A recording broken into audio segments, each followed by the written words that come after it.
So I wake up this morning, and something catches my eye on one of my news sources that really makes me scratch my head. Now, I hope this isn't true. I hope this isn't where WWE intends to go here. But if they do, then they have to be the biggest bunch of fucking idiots I have ever seen. You know, they want to brag about WrestleMania moments and first time evers and all this other bullshit, right? But little do they know, they have something incredibly special. Not only on the main roster, but in NXT with Johnny Gargano. You guys know how I absolutely adore Johnny Gargano. Probably the best thing in wrestling right now. Something like Johnny Gargano doesn't come around all that often. Something like Asuka doesn't come around all that often. You know, instead of being the company that brags about first time ever this, why don't you look at what you have on your roster now and think long term? What was the one thing I said about Asuka when they brought her to the main roster? I give them 1 year before they fuck Asuka up. They're going to ruin her undefeated streak. I said the same thing about Bobby Roode. I said the same thing about Shinsuke Nakamura. I said, give WWE 2 months and they'll ruin Bobby Roode from what he was in NXT. What happened? It took less than 2 months. What did WWE do with Nakamura? They put him in a fucking feud with Jinder Mahal. How do you go from wrestling Samoa Joe, Finn Balor, Sami Zayn to fucking Jinder Mahal? Now they're getting Nakamura on track. 7 months too late. And even now, it's not a guarantee. Guy's got 60 days to prove himself to Vince McMahon. You think Vince McMahon's going to be pleased with his promo work after 60 days? When he doesn't win the WWE title at WrestleMania, then you know Nakamura's fucked.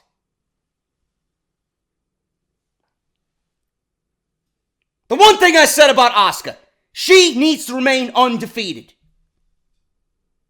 I specifically said WrestleMania 35. She runs through everybody. I've been booking Asuka versus Charlotte for the last 6 months if you've been listening to this show. The last 6 months. Because I know, seems like nobody in WWE knows anymore how important WrestleMania should be. I know that the biggest match that you have on that roster right now, for those women, it's not Ronda Rousey, it's not fucking Becky Lynch, it's not Naomi, none of these fucking bums, none of these scrubs.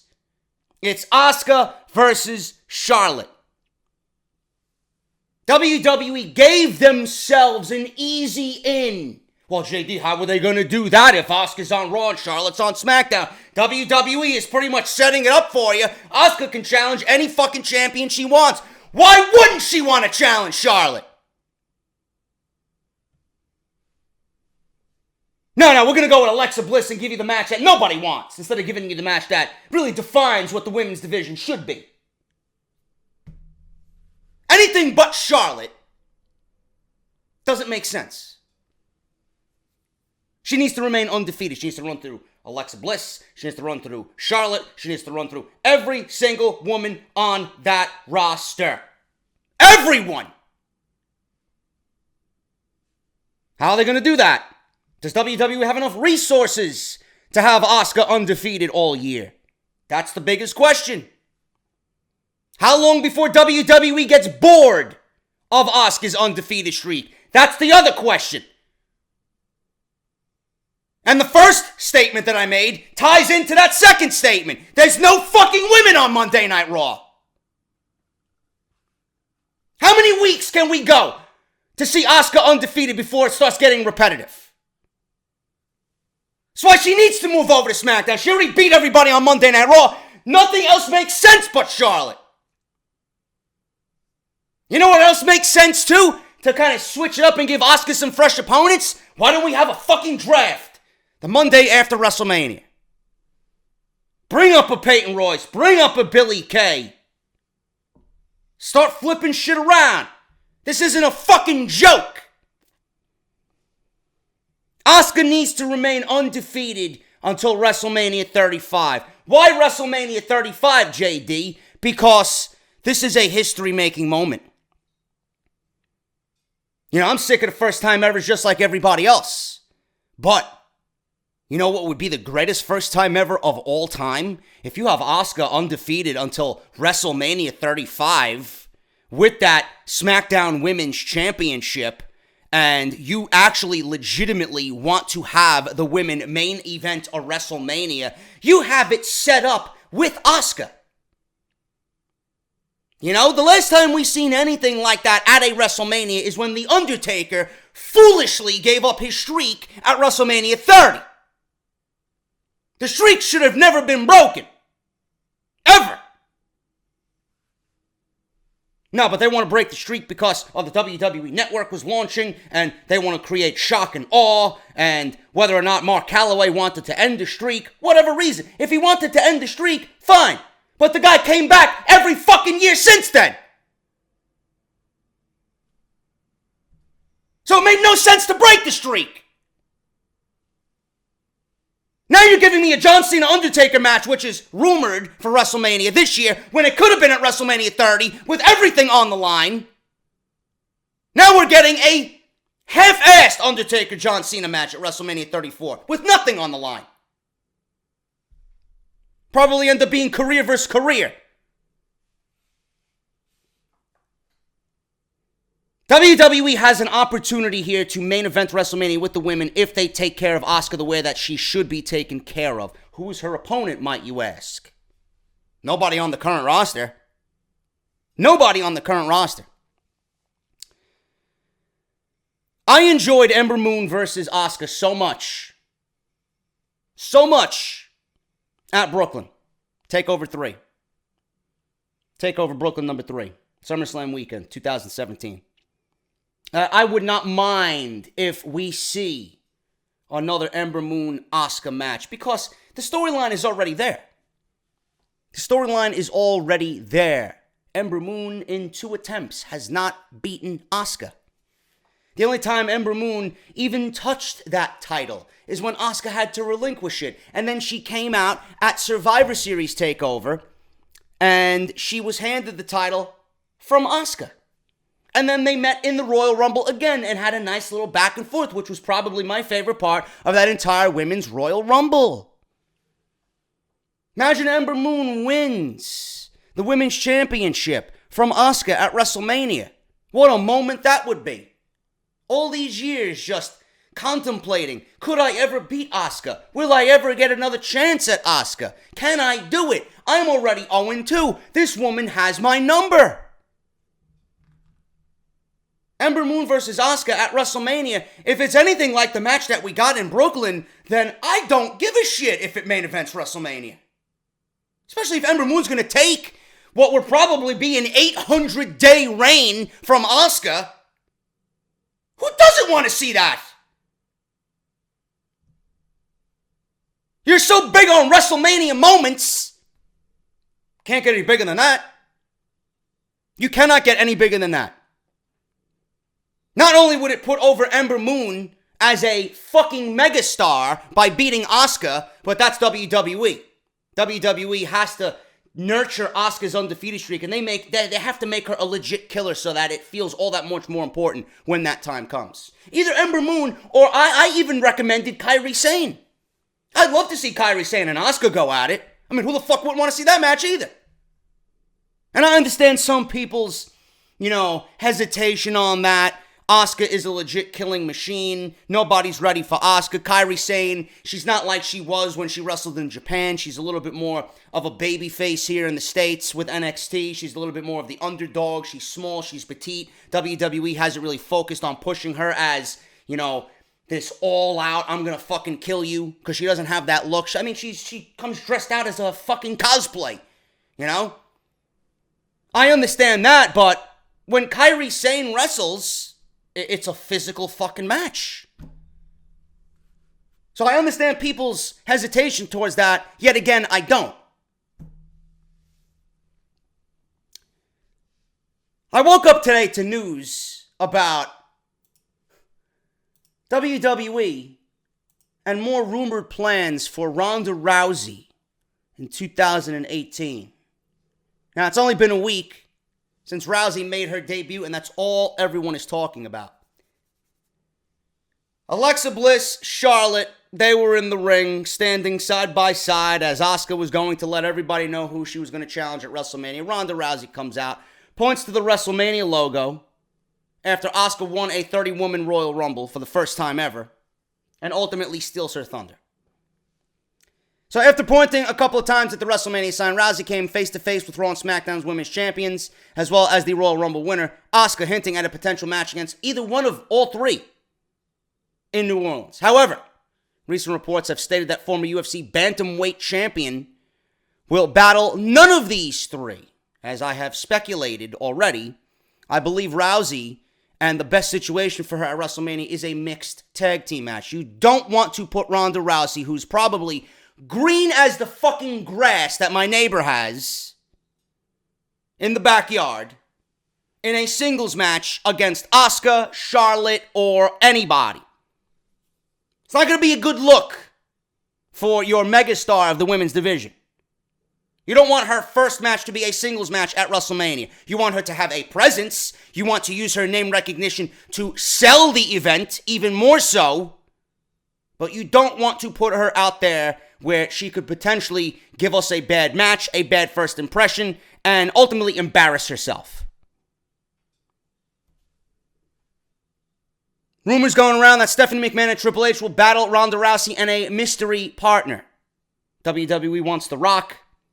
I said you could either put Braun Strowman in that situation, being that there was issues with Triple H and Braun Strowman stemming from Survivor Series. Stephanie McMahon hired Braun Strowman back on Monday Night Raw just a few weeks ago after Kurt Angle fired him. And there's a reason for that. There's plans, at least in the mind of creative, for Braun Strowman and Triple H to do something at WrestleMania. This is clearly their number one. Their backup plan, I'm assuming, is Triple H versus Braun Strowman, but nobody wants to see that. Who the fuck wants to see that match? Not me. You could either put Kurt Angle in there as well. We all know WWE wants Dwayne Johnson, The Rock.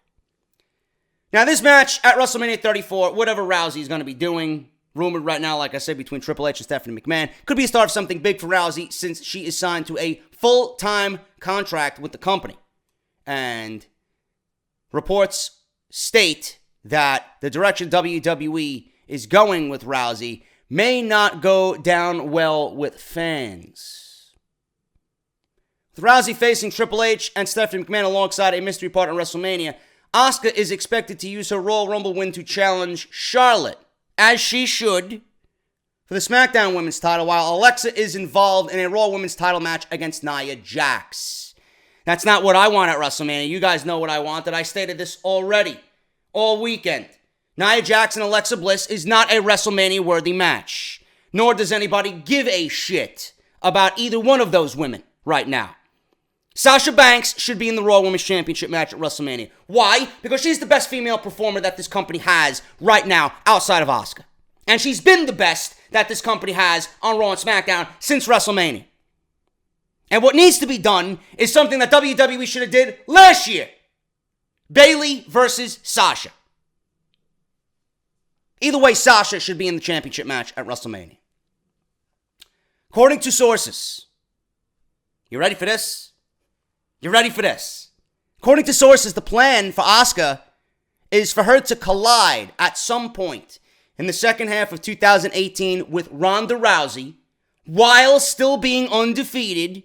And there's even a possibility that Ronda Rousey could be the one to end Asuka's undefeated streak. Now, I'm not no wrestling genius. I know my shit. I'm not in the business. Actually, I am. I work for House of Glory. Great event last night, by the way. Beware the Fury. Thank you to everybody that came up to me and said hello. Shout out to the Amazing Red, who's absolutely fucking brilliant. Low key. The Masons, Alex Mason. What's going on, bro? If you're watching. I am no wrestling genius, but to have someone who is an outside party coming into the WWE, not only to steal the thunder and the spotlight away from the Women's Royal Rumble, which she did. Now you want to have her come on in and take away one of the few cherished things that WWE has on their plate to make special?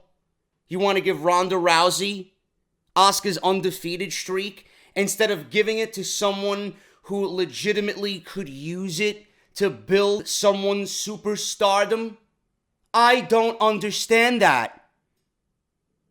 Anybody thinking Ronda Rousey's a good candidate to break Asuka's undefeated streak needs to be revoked of all creative licensing or writing in WWE. This is a miserable mistake.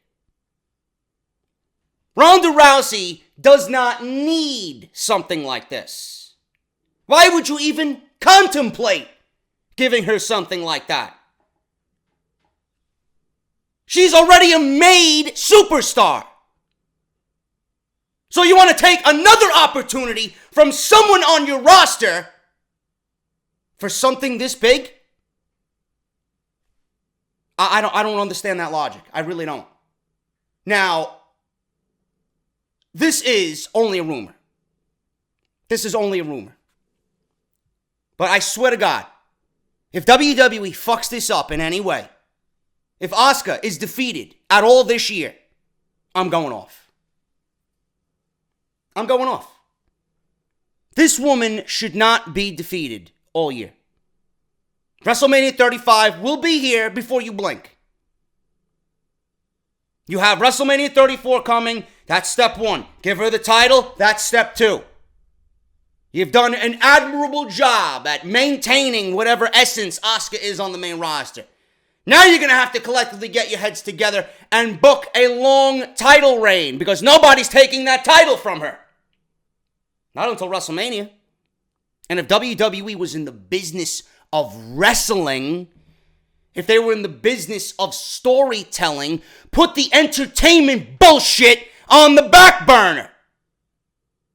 Ronda is going to be Ronda at the end of the fucking day. Ember Moon, Kairi Sane, Sasha Banks, Becky Lynch. They need to be brought to that next level. Whatever you do for a living, no matter if you're a musician, a painter, an artist, a wrestler, everything that you do, you want to be better than the fucking last time. You don't think when I was writing music with my brother, every song that we wrote, we had the mindset of, okay, is this song better than the last one?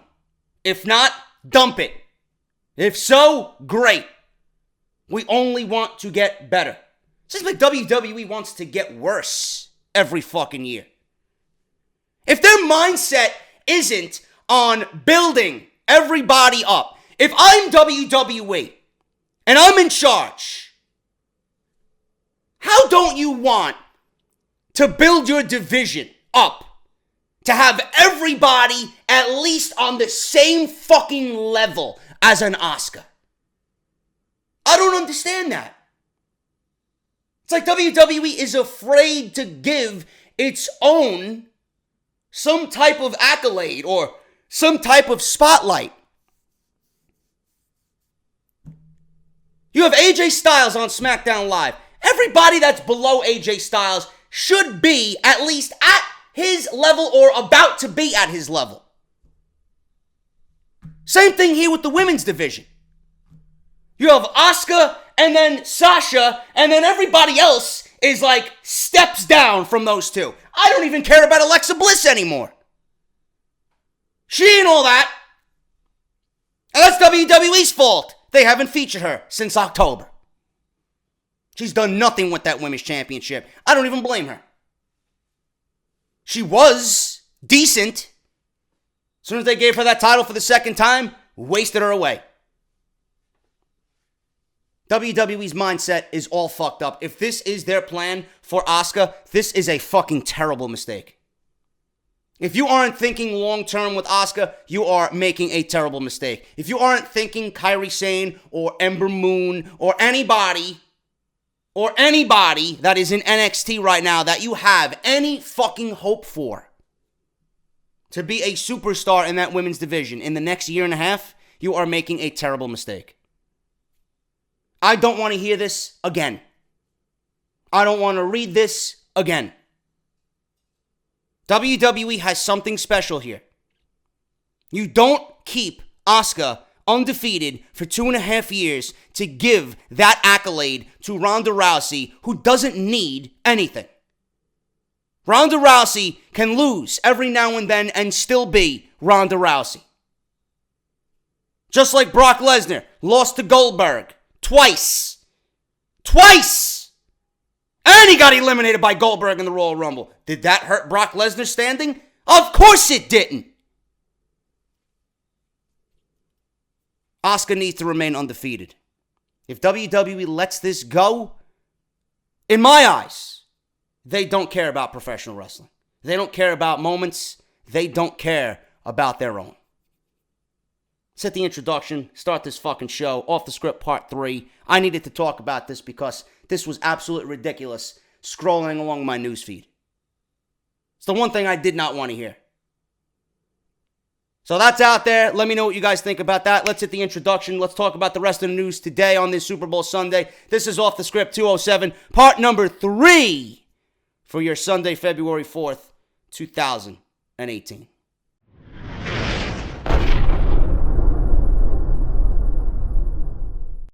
I want to thank everybody that came out to the House of Glory event last night, Saturday night, February 3rd, at Club Amazura, the NYC Arena. House of Glory presented Beware the Fury, main evented by the Amazing Red, defending the House of Glory World Championship against the Professional. Low Key, man. Low Key is something else, man. I don't know how WWE fucked up on him. He's got such a great look with that gimmick he's got going on now, man. That's fucking great. You know, I don't know how you can fuck anything like that up. And then the Amazing Red, I mean, the guy gets better with age. The guy is absolutely at the top of his game right now. And I owe it to him for bringing me on board and keeping me at the announce desk, calling this great action, man. It's unbelievable. I'm so humbled that they believe in me and that they enjoy my work, and I love everybody over at House of Glory, man. I want to thank everybody that showed up to the event. I want to thank, first of all, I got to thank my boy Macho T. Bro, I love you, and this is fantastic. Macho T got me a YouTube subscribe pillow. So shout out to Macho T. You guys know him for the WW2K coverage every single year. He'll be on his way to 100,000, just like I am. But this is awesome, dude. Thank you so much. I've always wanted one of these, and it was just very nice to see that you were thinking about me, man. That's fucking awesome, and I love you, bro. Much success to you, and hopefully we'll be able to do something in the future, as always. I want to thank Nick Nightmare from the Sledgehammer Wrestling Podcast. Nick has been so gracious and so generous every time he comes out to the show. Every time I see him, he's walking towards me with a Guinness. He knows, man. I appreciate that, brother. And he didn't have to do this at all. And I'm really surprised he even remembered, because I'm not really one to give a shit about it, especially this year after the miserable year that I've had so far. But he remembered my birthday next week. And he knew he was seeing me on Saturday night. He went to Hot Topic, and he got me a little birthday gift, early birthday gift. He got me a Kenny Omega Cleaner Bullet Club t-shirt, man. Fucking awesome. Thank you so much, brother. That means the world to me. You and Macho T, man. I love both of you guys. And if you guys want to go subscribe to Nick and his podcast, I'm going to leave you a link down in the description. I know I was talking to him about the YouTube policy because he is a relatively small channel and how it's affecting him and what he thinks about it. I'd love if you guys get him to 1,000 subs. I don't know what he's at right now, maybe about 400 or so, nearing 500. Let's get him, or at least try to get him to 1,000. He covers WWE just like we do here, Monday Night Raw, SmackDown Live. He does pay-per-views. So if you guys want any WWE coverage and a different perspective on it, instead of just listening to me or whoever else you guys listen to in the YWC, Nick Nightmare at the Sledgehammer Wrestling Podcast. Thank both of you guys so much. I love both of you, and I will see you hopefully at the next House of Glory show on March 10th, where we're going to have Brutus the Barber Beefcake, Mean Gene Okerlund, Bob Holly, Juventud Guerrera, Super Crazy. House of Glory is presenting Old School Night, so make sure you guys come and check that out, hogwrestling.net. I want to thank everybody over at House of Glory as well. Isaac is a fucking beast. His editing skills are so great. The guys who don't get enough credit that deserve every bit of it. Jason, Dean, the camera guys over at House of Glory who make the show the best looking show possible. Unbelievable work that these guys do. They don't get enough credit. Want to thank Matthew Ryan Shapiro. Hope he's okay. He was in a little bit of a scuffle last night with Homicide during the Crown Jewel Championship match, and he sprained his ankle. Luckily, I still had his services with me for the main event, and I hope he gets well. Great working with him as always, my broadcast partner, color commentator. If you guys love an old school fashion heel, Matthew Ryan Shapiro is that. I want to thank Red for all the opportunities he's given me, and everybody else, man. Thank you guys so much. The wrestlers, that come up to me and really appreciate the work that I'm doing for House of Glory. It's very humbling. I had one half of the Masons, newest tag team in House of Glory, Alex Mason, stopped me in the staircase. And, I don't think anything of myself. I'm just some fucking guy on YouTube that talks WWE. I really don't, I really don't go anywhere expecting anybody to recognize my work. I just do it because I love doing it. I do it because I love professional wrestling. That's why I do this. And he stops me in the staircase, and, he tells me that he's an avid listener of the show. And, I still can't get over the fact that people notice my work. Because again, I don't really do anything that's special. I just come on here, turn on the camera, sit in front of the microphone, and I talk WWE. But the fact that he came up to me and said that he listens to me quite often and he appreciates the point of view that I have on the show, man, that's the best fucking thing you could ever hear. It really is. And I told him, he's got a big channel himself. I'm going to link you guys his channel down below. If you guys love anime, Dragon Ball Z, gaming, he's got it all, man. He's almost got 500,000 subs. My brother, Frank, Legionary, is an avid watcher of his YouTube channel. And he told me that, this guy's wrestling for House of Glory. Alex Mason, do you know who he is? I'm like, I don't know. They just debuted. I really don't know much of them. Besides, I know what type of gimmick they're playing.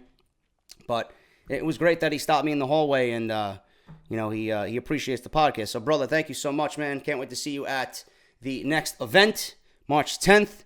Very excited to see what the future holds for the Masons. Tag team division in House of Glory is absolutely fucking fantastic. I mean, there's so many good teams. So many good teams. Hopefully they do right by it because it's a really, really great thing to see, man. I love tag team wrestling, and they got a lot of good teams right now in House of Glory. But it was a great event last night, man. Low Key and the Amazing Red just absolutely killed it. I really wasn't at my best last night. I can honestly say that because my mind was all over the place. Got a bunch of shit going on, but what Red and Low Key did, I can't wait for you guys to see it. Really, no commentary was even needed for half of the shit that they did last night. It was that good. It was like a fucking movie. It sold itself. So we'll see what happens with that. If you guys want to check out House of Glory, man, check them out on YouTube. All you got to do is search House of Glory Wrestling. Follow them on their website. You can find all the links to their social media there. HOGWrestling.net, House of Glory Wrestling on YouTube, and Facebook. You guys can watch House of Glory live every single week on Facebook Live. House of Glory Wrestling on Facebook as well. So thank you to everybody. Had a great time at the event. And Macho T and Nick, thank you guys so much, man. Appreciate all the support. Follow me on Twitter at JDFROMNY206. Hit that subscribe button down below. Yes, hit that subscribe button down below. Turn on that bell for all notifications. And you guys know the deal with the sponsors, man. Harrys.com/script for the best shave of your life. You're going to get a free shave set just for signing up. All you guys got to do is pay shipping and handling. Harrys.com/script. Audibletrial.com/offthescript for your free audiobook and 1 month free of Audible's service. All you have to do is download the app, and you got 1 month free of Audible, man, plus 1 free audiobook just for signing up. Barbershopwindow.com/offthescript. They do it for Roman. That's the hint. New shirt coming. And we have Patreon. Patreon.com/JD from NY206. Let's get into the news, man. We talked about the Asuka situation and Ronda Rousey potentially beating Asuka's undefeated streak. Chris Jericho talking about one of WWE's major flaws. And we all know this is a major flaw. All you have to do is watch Monday Night Raw, and you can tell that it's a major flaw. It's been a major flaw for many, many years. The art of a promo is...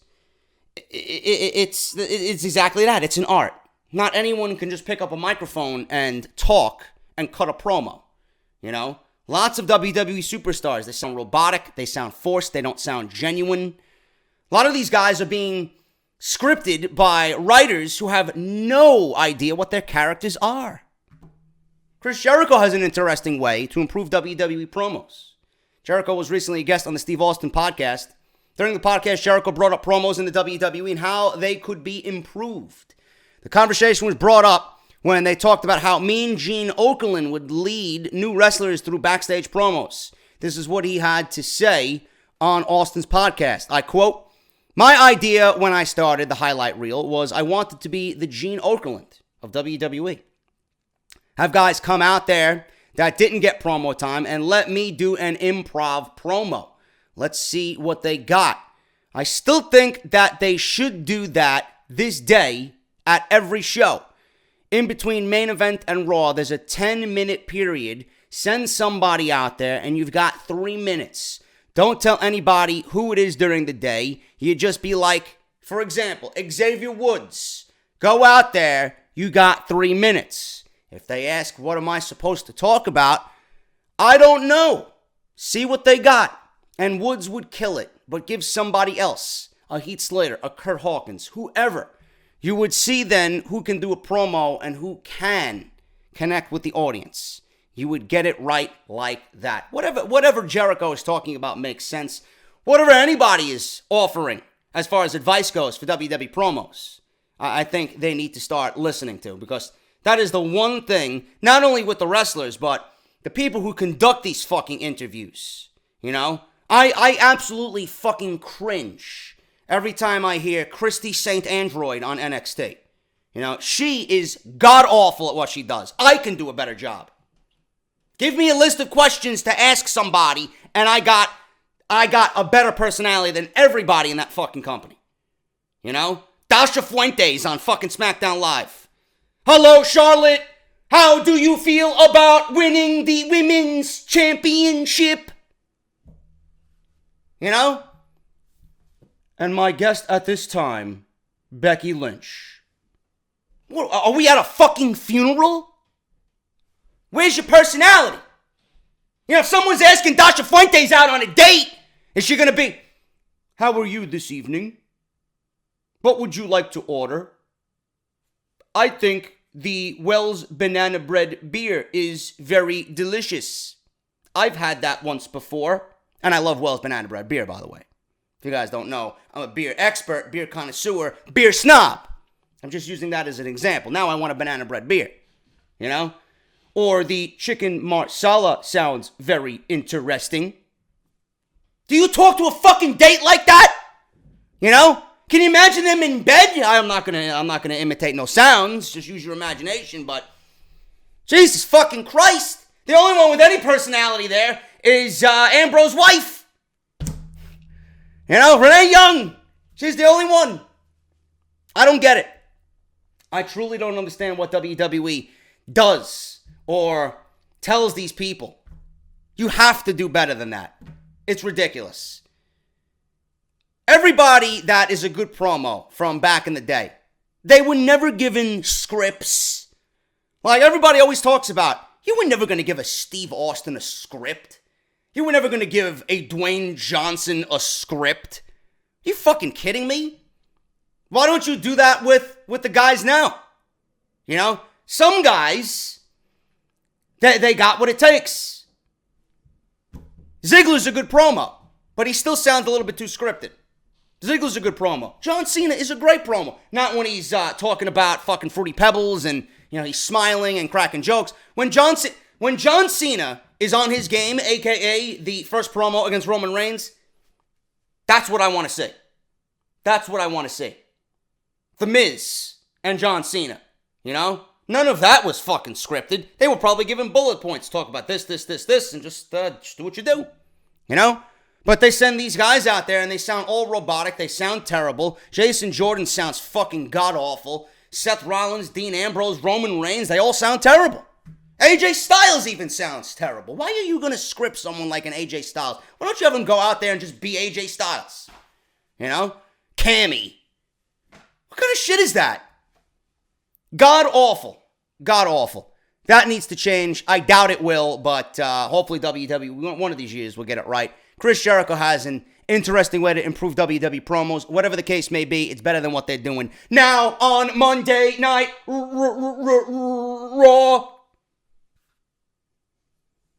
Real reason why Finn Balor lost clean to John Cena. Recently, there was a huge uproar about how WWE was treating Finn Balor, with many claiming he was being buried. A lot of people like to throw that word loosely around, and simply wasn't over with the WWE Universe anywhere.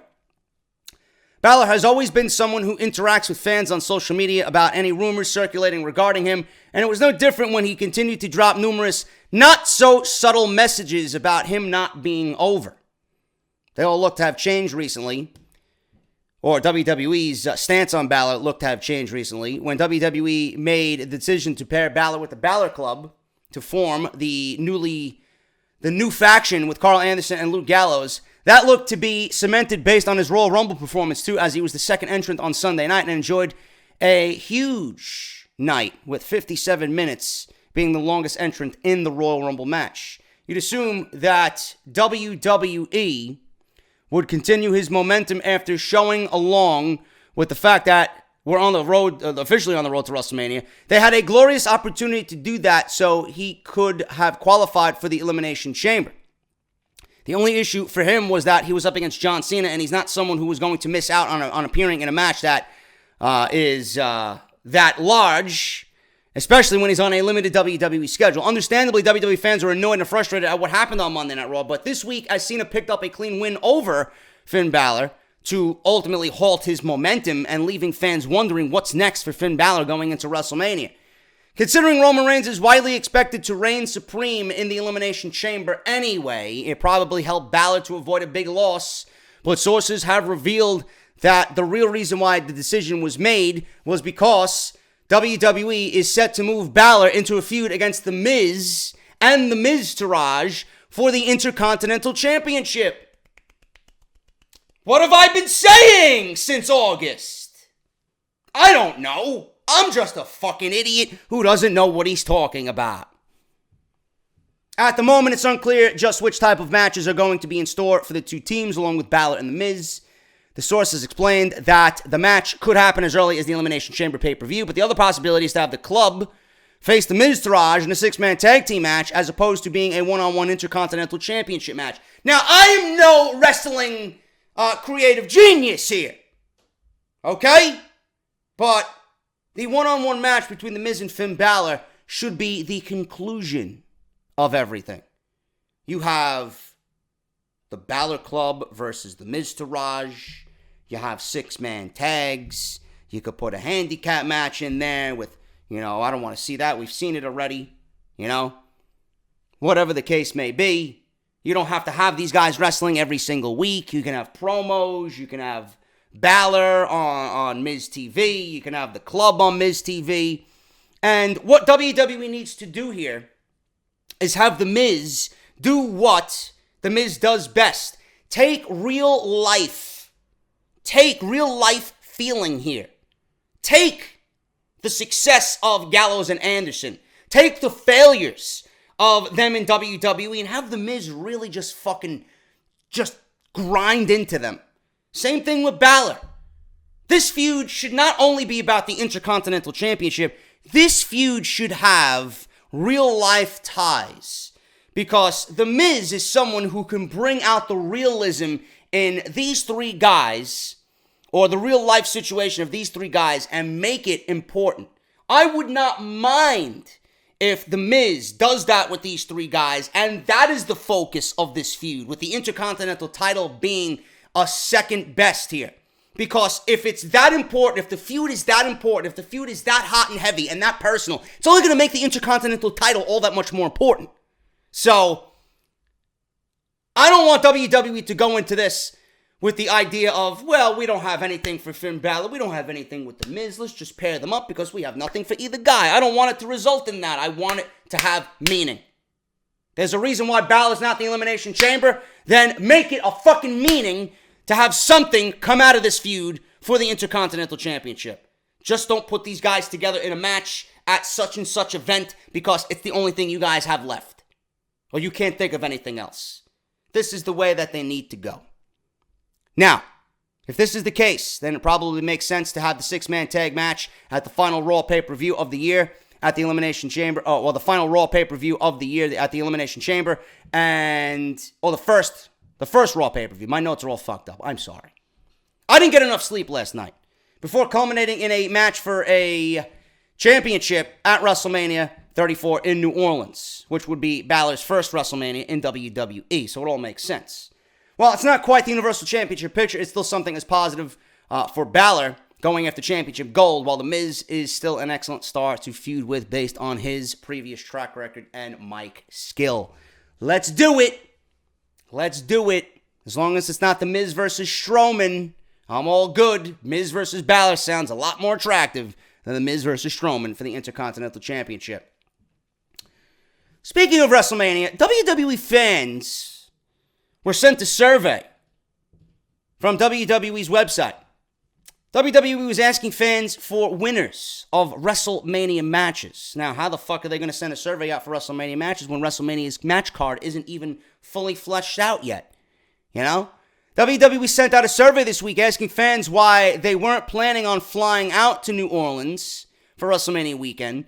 It looks like they are looking for more options for fans aside from WrestleMania. Believe it or not, there are fans that fly out to Mania weekend but don't get tickets to WrestleMania. That was me in Orlando. I don't really give a shit. WrestleMania is overhyped trash.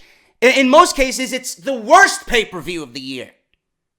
I'm not going to sit amongst 80,000 fucking people just for the experience. You know? I'd much rather watch it at home. You know? I got to sit in the fucking nosebleeds while everybody looks like ants when I can watch it on my couch, fucking get up, walk a couple of feet to my refrigerator, pull out a Guinness, have some wings, have some chips, and then bada bing, bada boom. Fuck do I need to sit in WrestleMania at the Superdome and pay fucking $14 for a Coors Light? Are you fucking kidding me? Fuck out of here, man.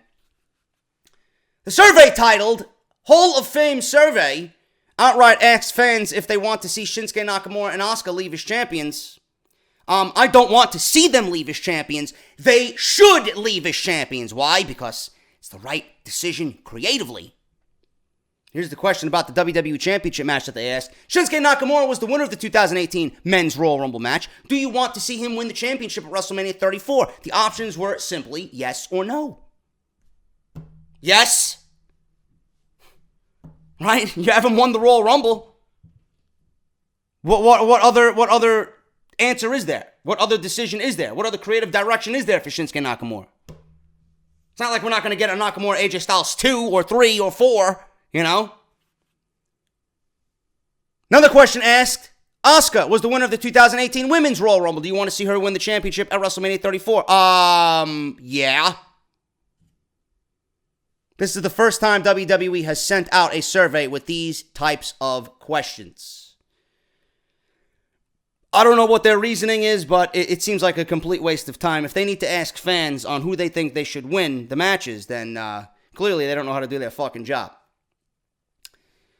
I wish somebody who would just quit his job, the Big Show, almost ready to return to TV.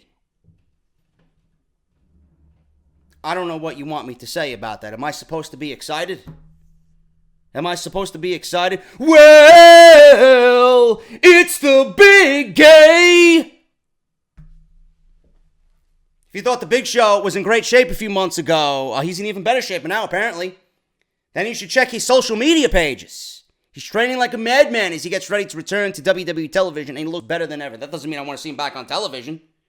That doesn't mean I want to see him in the ring. Did we get enough of Kane?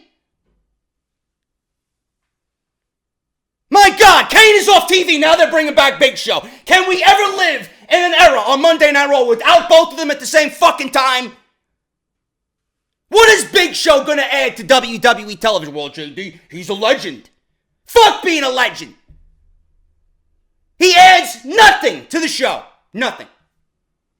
Paul White could be the nicest fucking guy, the funniest fucking guy on the face of the earth. Do I want to see him in the WWE ring at the age of 46? No. His latest Instagram post shows him doing bench presses, and there's a simple caption that reads, "Getting stronger every day. Hashtag giant return."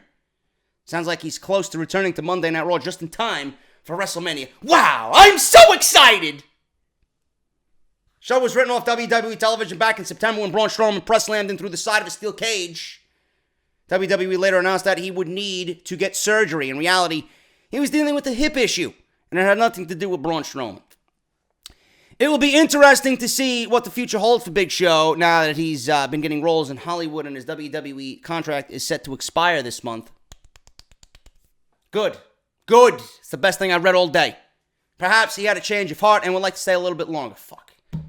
Come on, man. We don't want you. You don't want to be there. You don't want to be there. Go to Hollywood. Go to Hollywood. I guess we'll see what happens with Big Show when he returns to WWE TV. How many of you are excited about Big Show? Probably none of you. Roman Reigns. We all know what's going to happen with good old Roman Reigns at WrestleMania. Roman Reigns versus Bray Wyatt was announced for Monday Night Raw. Wow, I wonder what the outcome of that match is going to be. And this is a qualifying match for the Elimination Chamber match.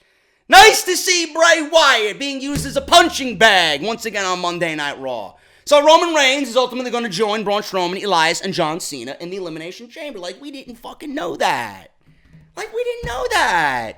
They do it for Roman. Get used to it. There's 2 slots left after Reigns. Who's it going to go to? Who the fuck knows? At this point, I don't even give a shit. If Reigns is going to win, why the fuck do I care? Might as well leave it at 4.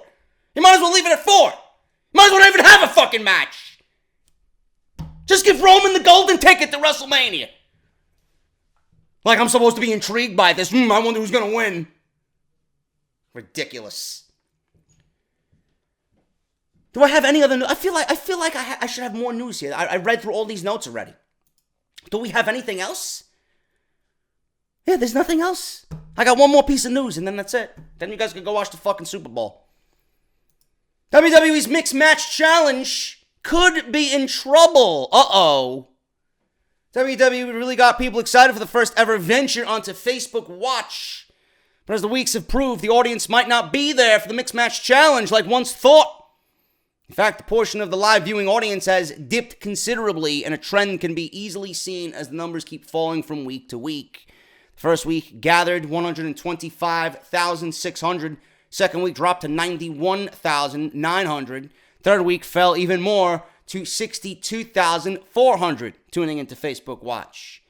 The Wrestling Observer newsletter stated that even before the numbers came in for the third week of programming, some key WWE people backstage were already starting to sour on the project.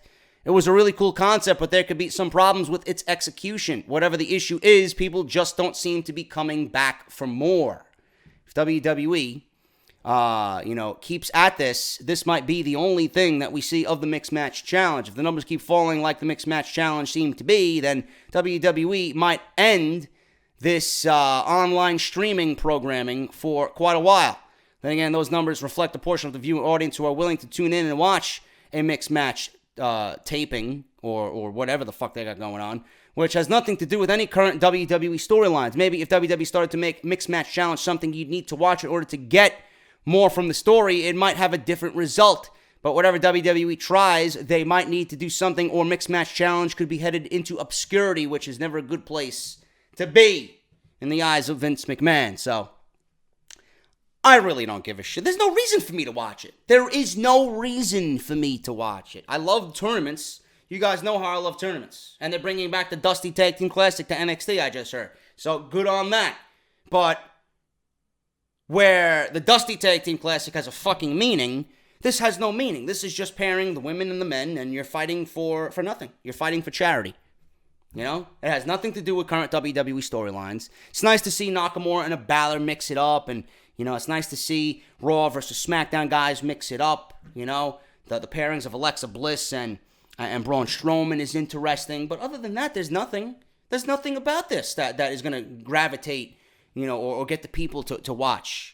I haven't watched one episode. I watched the first episode. I haven't watched episode 2 or 3 yet. And the fact that WWE, you know, if they made it on Facebook, if they made it Facebook only, then it might improve the audience. But WWE takes this, and then the next day it's on the WWE Network.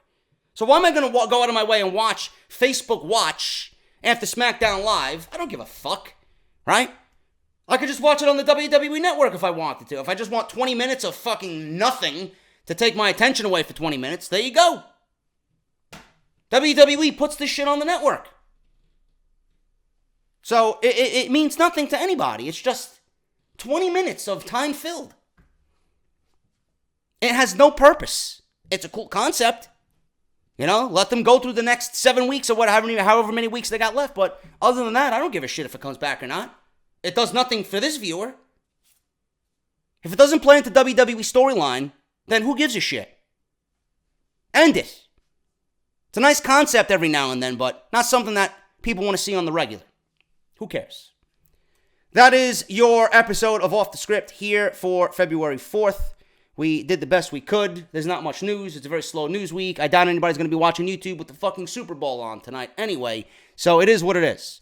But thank you guys so much for all that. We talked about Ronda Rousey, Asuka. We talked about whatever remaining stories we had this weekend. Hope you enjoyed it. Hit that thumbs up. I'll see you guys back on Monday for Monday Night Raw review. Roman Reigns punching his ticket into the Elimination Chamber. What do you think is going to happen? I'll see you guys on Monday Night Raw. Until then, enjoy the Super Bowl. Have a great Sunday. I'll see you guys on Monday. Hit that thumbs up. Subscribe. And